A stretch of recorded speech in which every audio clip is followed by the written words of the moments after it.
Okay, so I'm gonna show a real quick thing about new items that you may or may not be aware of. And I just want to mention it because I think it's important for a lot of champions that function the way Janna does. So I'm gonna start with first explaining what new Moonstone is and what new Helia, Echoes of Helia is. So looking at Moonstone, for example, healing or shielding an ally changes the nearest ally champion, healing, exhaling yourself, healing them for the number or shielding. But when they're also by themselves, it also has a benefit as well. So, and the thing is, with how Janna works, is that her ultimate takes over the course of 3 seconds, but those ticks come out in quarter-second intervals. So, since there is no cooldown on this and on Echoes of Helia, you are going to be able to constantly be applying that healing bonus on every single tick of your ultimate. This also works with stuff like Soraka's Rejuvenate when she passes it to allies.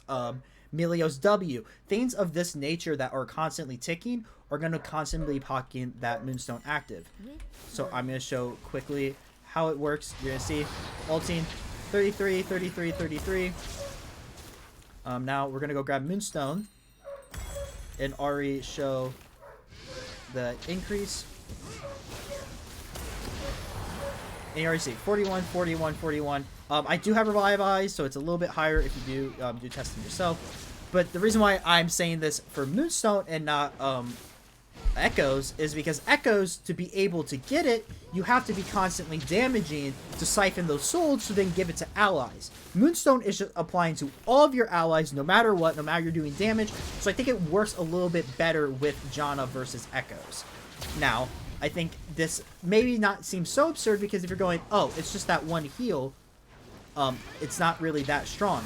But a thing you get to notice is once you have a couple more allies on the field, all of those chains, instead of just bouncing off of the same ally repeatedly, are going to start bouncing off of each other. So as you can see here, or you see, 35, 35, 30, 40s, they're healing significantly more. I'll wait for them to get a little bit lower so my Revitalize kicks in. 50, 35s, 40s. You see all this. Now, when you look at that versus Helia, it's only going to do that 20 to 100 that one time and consuming all your charges. So it's depending on your charges you have, it's either going to do maybe like 120 to like 20. And the thing is, this is also only on level 1 bots, so once by the time you get Moonstone, your allies are going to be around level 9 to 10. Get even later on the game, you're going to get more of that benefit. And I think when you take all that stuff into account, I think you get to a state that Moonstone, I think overall, is better of a healing item for Janna versus Echoes. Because when I look at a bunch of things, a lot of Jannas, I'm seeing them building Echoes, same thing with Soraka's and all this. And I think it's important to note that when you're building these items, you know how they're interacting with your champion. That being said, I do think if like people still build Shirelias, that's a different conversation because you're debating about, are you getting more healing off of the Moonstone healing shield increase, or are you getting more healing off the movement speed that Shirelias is providing, or maybe the damage. So all of that stuff is taken into apply as well.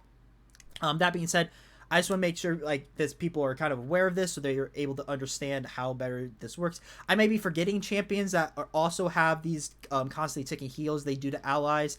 Those are just a couple I think off the top of my head. That being said, have fun building your games and enjoy 13.10, everybody.